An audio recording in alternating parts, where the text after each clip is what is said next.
Yes, amawulire agatali malungi okuva e Jinja. Offices zaffe abasajja banazo bazisazeeko. Yes, offices za National Unity Platform e Jinja abasajja bazisazeeko, poliisi nga kwotadde n'amagye basazeeko offices zaffe ne bawamba omwana omu abadde akola munda omu office ne bakwata omu ne kuba coordinators baffe mu kitundu ky'e Jinja. So that is the breaking news. Actually, it's not good news, it is sad news. Our offices have been raided. The regional offices of Jinja, NUP offices. Yes, John Senyonyi akoze clarification eyo kuba sometimes you know clarifying amawulire nga tunabagogera naye John Senyonyi yavuddeyo n'agamba nti we have learnt about the raid on NUP offices in Jinja by heavily armed police officers. They have arrested the office attendant plus one of our coordinators, and then you hear our leaders say they returned democracy to the country. Just like their predecessors, they too will go.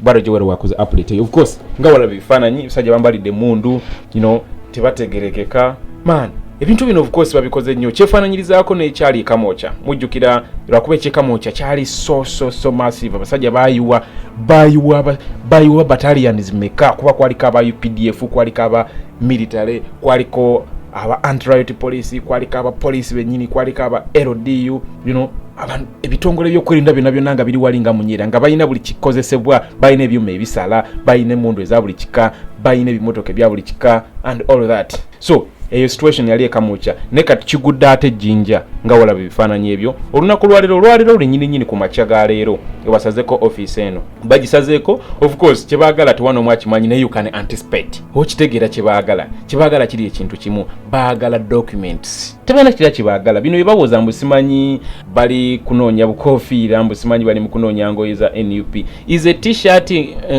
lugoye lw'amagye, ambulera zibatwala ku National Platform headquarters zali ngoye z'amagye, ebutabo bwali branded with NUP logos bwali bwambalo bw'amagye. Oba tugambe nti nno kati NUP logo ye logo y'amagye, tugambe kati baagala tugamba nti NUP logo y'amagye oba logo ya security operatives, baagala tugamba nti nno a people power logo y'amagye, okitegeera. So byonna byebakola bijwanga tebigatta baagala documents. Nze this is what I can anticipate, baagala documents. Nenga police naba kuvayo kubako kiyogera ninga na mumanyi police ya fetize partisan police tebakyekweka na kyekweka kugaba kiyagalira mu nekiyagalira mu jo ade bali mukuma abateeka ebifaananyi bya Museveni atenga bo benyini betabye mu kujjayo ebifaananyi bya Robert Kyagulanyi Center muri bakandisi wa people. So ekyo tekibewunyisa police togisubira mu kyamagezi kyonna kyesobola kwogera enanga ajogerera mumanyi. Yes, Madam Peter itira nengwa ku statement okuva iwa lawyer waffe Medad Segona akali amagwa lawyer yali mu musango gwa Kibalama mu kyajukira NUP case nena akola statement yena kwetane kumanya gaba abantu bebakutte agambye nti have been informed that our National Unity Platform offices in Jinja have been invaded by the police early this morning led by the DPC and the RDC of Jinja. They have taken over documents including all posters and also arrested Saulo Nsongambi whose whereabouts are not yet known. The dictator in surplus shock than ever. We shall vanquish.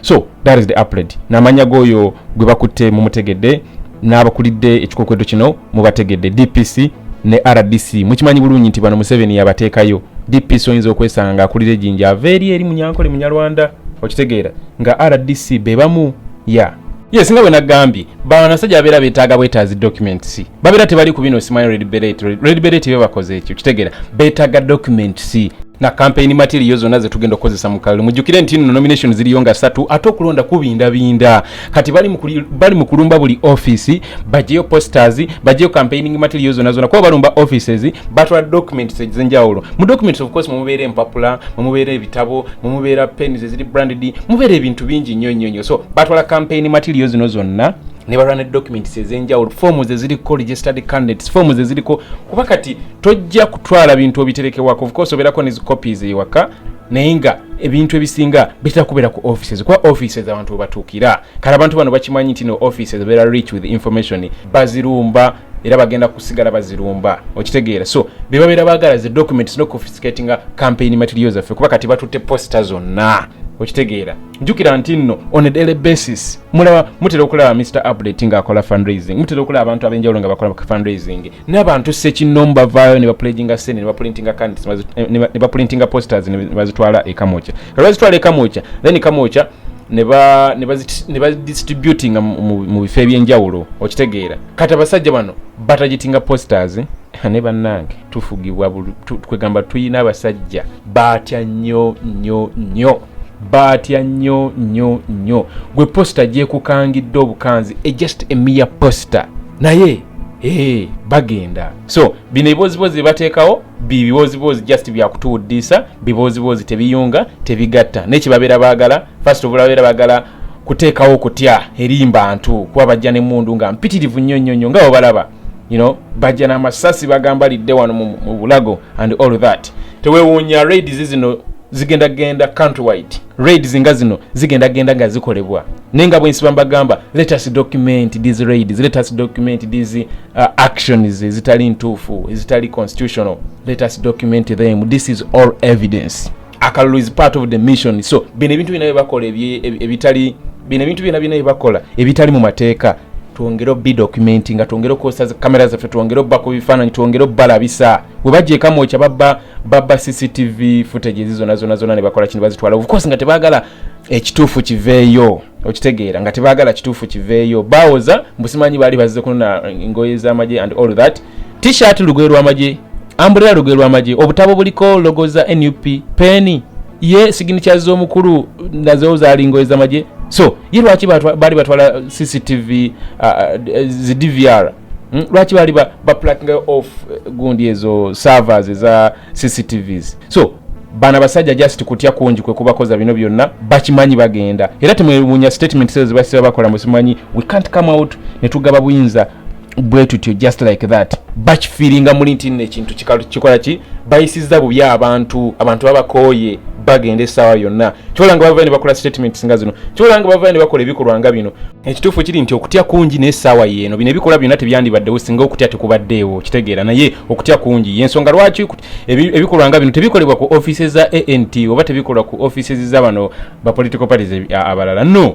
okutya kunji eri national platform eri people power bakimanya amaanyi g'abantu atenga akaseera kajja so bagezako kendeza muliro bawamba posters bawamba campaign materials banners na biki naye ekyo tekigenda kukola tekigenda kuzikiza muliro gwatandika kwaka ekisobola okuzikiza kiri ekintu kimu nga abasajja bawaddeyo obuyinza mu mirembe ya mawulire amalala omukulembeze waffe Robert Kyagulanyi Ssentamu aka Bobiwine era nga yono omukulembeze w'eggwanga haddako olunaku lw'eggulo yasiibye ali mu kuwayamu n'abakulembeze aba NUP abeesimbyeyo ku bwa MP okwetoola Uganda bazze emagere ne bamukyalirako bawayeemu ku nsonga ezimu ez'enjawulo era olwaleero akuzidde kuteekayo update nga ayita ku mukutu gwa Facebook n'agamba nti yesterday we had a very fruitful meeting with our parliamentary candidates from the different regions of Uganda.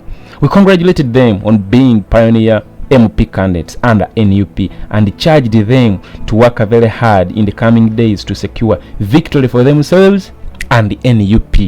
Most of them reported about the incredible levels of persecution and intimidation they were facing in their constituencies.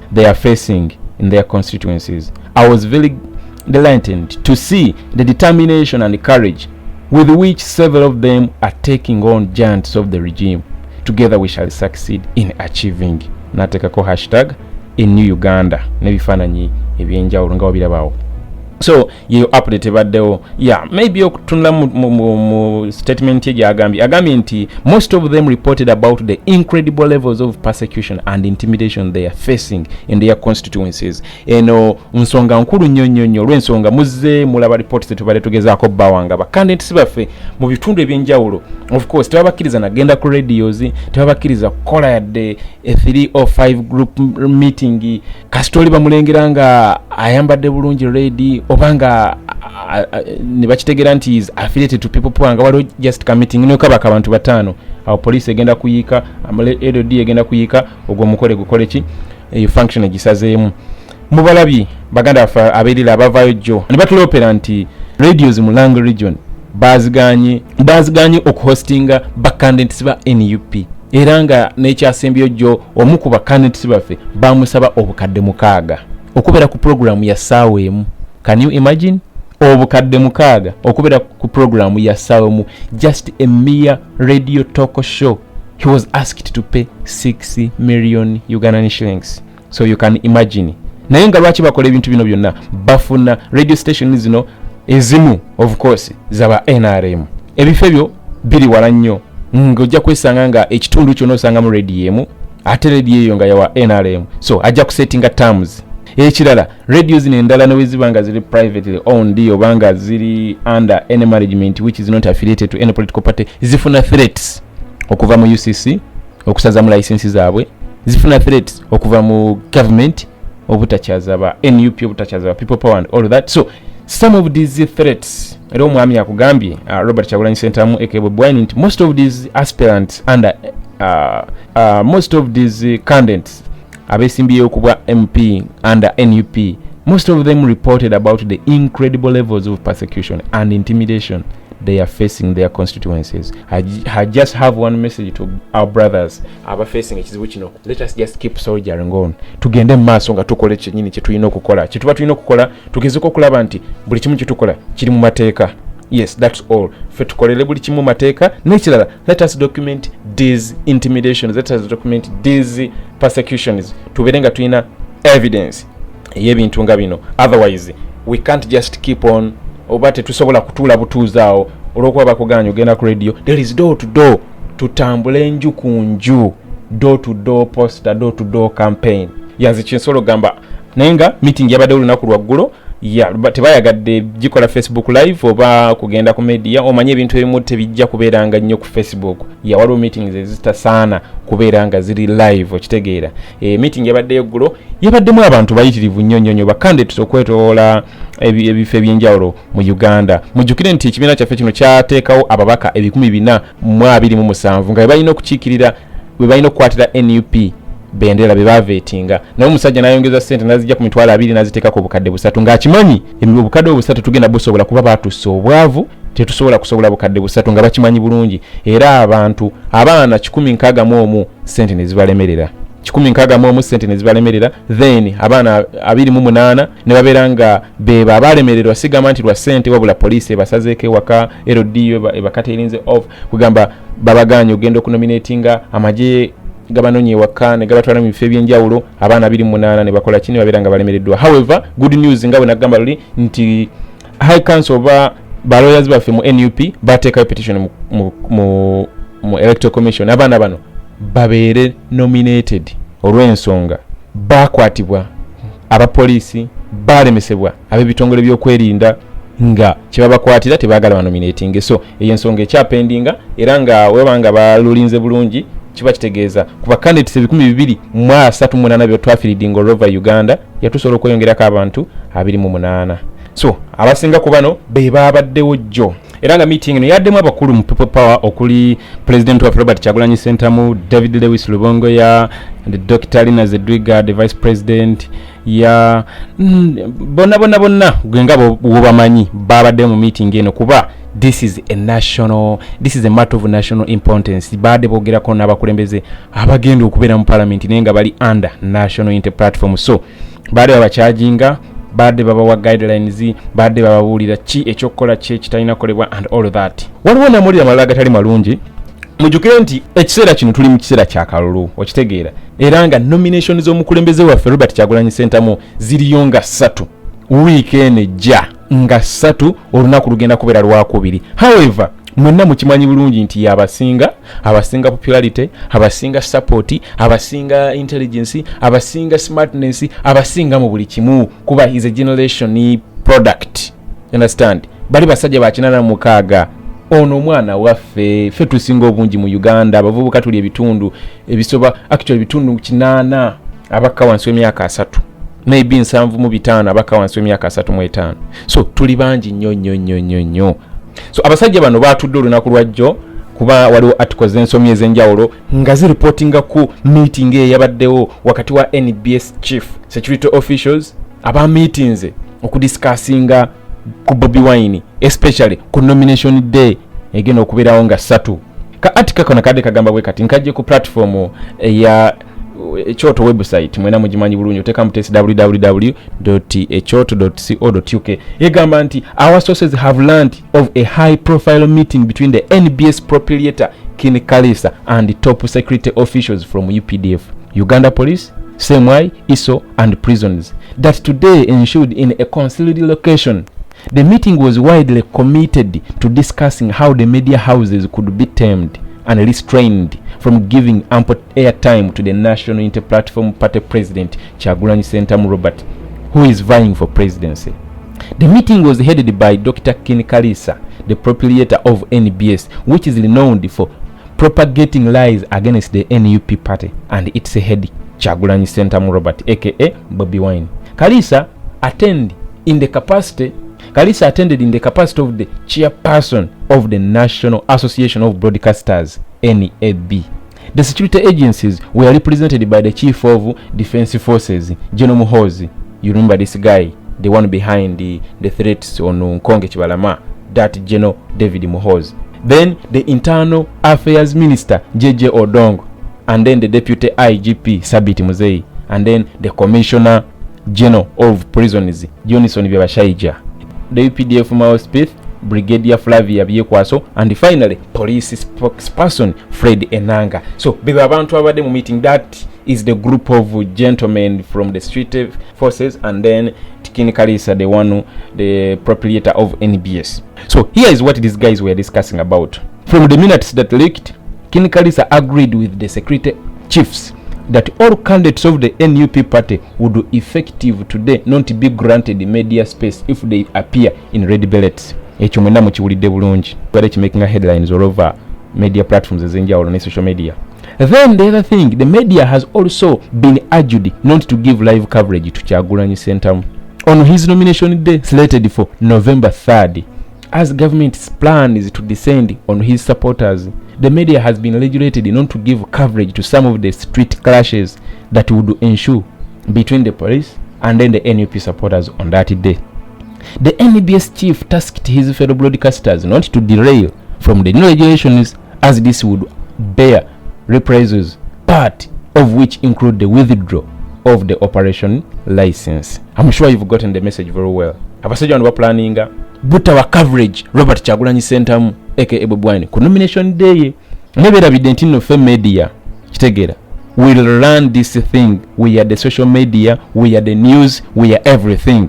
Wogana imikutu ja TV okola coverage ebegenda maaso boy baba fiirwa abula sifa baba fiirwa kuba after all fake nyina muli tugenda gekolera.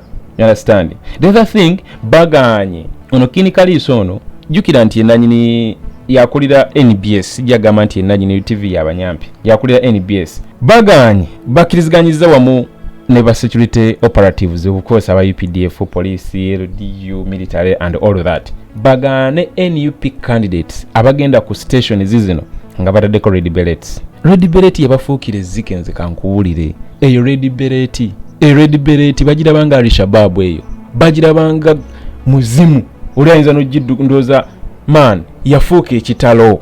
Nene berabira nti no, it's not all about red beret wabula it's the ideology, it's what red beret stands for, it's the change that we need that matters most. So ekitala kibagambye nti the media has been urged not to give live coverage to Kyagulanyi Ssentamu Robert on his nomination day slated for.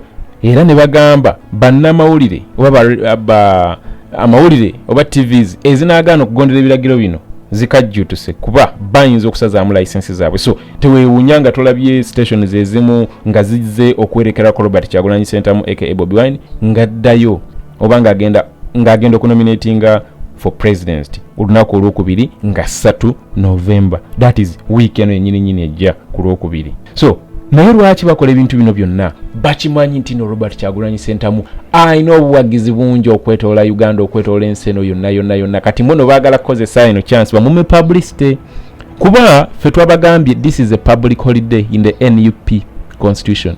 Already yamarkingiddwa dda red 3rd November regardless of which year is a public holiday kuba Robert Kyagulanyi Ssentamu omukulembeze waffe agenda okujja Uganda matogo gerimu lwagenda okunominatinga. So olunaku luno lukulu nnyo kibula nga balwetegekedde batudde ono atwala akikiridde. Ken Kalisa yagenze mu meeting eyo nga akulira obanga chairperson wa National Association of Broadcasters, kitongole ekitwala ebyabannamawulire and all of that. Yatudde n'abamaje n'abapoliisi ba internal minister Jinja Odongo, David Muhoza and all that bakola ebintu bino byonna kuba bakimanyi Robert Kyagulanyi alina obuwagizi bungi kati bagezaako nebeerabidde ekintu kimu. It's not all about Bobiwine. It's all about what Bobiwine stands for. Regardless of what, there is no condition that is permanent. Bino byonna bigenda kukoma. Baali bamaanyi bangi nga basinga ne bano nze nagambye Joe bana basajja banafunye okusinga kaba Bashir. Naye Bashir wali wakusaawa eno. Kitegeera ogenda kutta buli muntu omumalewo. Ono yabadde yewanyise mundu ze 3 nga afudde n'azirika nga tezamutaasiza. Kitegeera yagamba ajja kusanyawo people power ne Bobiwine kuba yayine mundu ze 3.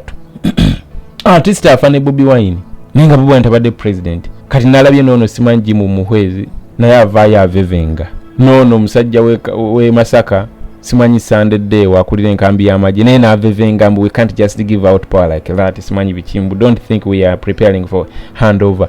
Gwe ani yagamba nti gwe alina obuyinza obuwaayo oba obukola handover. Kitegeera so bakola ebintu bino byonna kuba batidde nnyo. Gulozo lwaki tebabikola mugisha muntu nalabye Tumukunda avaayo jjo n'agamba mbu simanyi no it is not Bobiwine giving Museveni sleepless nights but it is me Tumukunde I'm the one giving Museveni sleepless night. N'omuntu naye nanga avevenga naye man yagambye Tumukunde yagambye yadde ku TV n'agamba nti it is not Bobiwine giving Museveni sleepless nights. It is me Tumukunde Henry giving Museveni sleepless nights. Ne webuuza oba yamusindikira busindikizi bikuumu mu buliri bweyo Museveni nga biwandikiddwako ekigambo Tumukunde kuba sajja bansanyula bano batidde nnyo. Ekinsanyula kiri ekintu kimu nti change is a fact of life. Ekyo kyo tekirina kubuusabuusibwa. Va ku bino bitwasoma mu bitabo mbu simanyi change is a fact of life. In reality change is a fact of life. Gwe n'okola otya change is a fact of life. Ekinyiiza kiri ekintu kimu ekyo kye kinsanyula. Then ekinyiiza kiri ekintu kimu nti bannaffe mu opposition balemereddwa okulaba omusana we gwakira okubanga kuliko baganda banga BFDC nga bali mukuliza ODN nze munansonyiwa naye musajja wa Moyo Patrick Amuliati musajja mufunyo nnyo beyond repair. Bo bennyini bakuba campaign y'endaga muntu ne bagamba endaga mutegenda kujja ko Museveni ne bagamba mulowooza lwaki tubadde ku opposition okumala emyaka 2 simanyi biki ne bayogera ebigambo bingi nnyo bwe bakuba obukule bwe bakola biki n'ogamba babadde jjo basanyufu nnyo nga tuli mu keesi ya NUP. Omusajja onaavaayo n'akola statement ez'ekisiru n'agamba nti no we cannot be part of NUP, we cannot be part of people power. First of all they even still have cases to answer. Their party they are still in court fighting over a party. They bought a party. Mani abasajja bano banyiiza zekyobola banga nakugamba obwa simanyi oli awo simanyi wagira lukwago wagaana okutegeera ekituufu kyo kye twagala gwe tolina natubeeramu kuba this is party politics. Okitegeera Robert Kyagulanyi Ssentamu ataddewo mukyala Nabira Naggayi Sempala kati you either go with Nabira and Kyagulanyi or you either go with Patrick Amuliati ne Lukwago okusalawo kuli eriggwe kuba tewaliwo linkage between Lukwago and Bobiwine. No Lukwago alaba Bobiwine nga kabwanango. First of all amwanda mininga tamulaba mu kabuntu yadde nakamu so nze akalwaka nka Nabira 100% era nja mu campaigningira. Yes kuba natandika dda n'omu campaigningira because avuddeyo n'agamba ngenda kuyimirira n'abantu yanenga zizo updates so far zetuyinawo ekibiina kyaffe ekya National Unity Platform offices zaffe ez'ejjinja bazirumbye ne batwala documents ez'enjawulo ezisinga. Robert Kyagulanyi Ssentamu wamu n'abakulembeze aba NUP basisinkanye ababaka abeesimbyeyo nga ba MP okwetoola Uganda nga bakiikirira National Unity Platform ne bannamawulire wamu n'amagye akulira NBA batudde ne basalawo engeri gye bagenda okummamu Robert Kyagulanyi Ssentamu coverage n'engeri gye batagenda ku documentinga engeri police gyegenda okubanga etulugunya abawagizi papa abagenda okubanga bawerekerako Robert Kyagulanyi Ssentamu for nominations. Tulinde ebirala bingi bikyajja.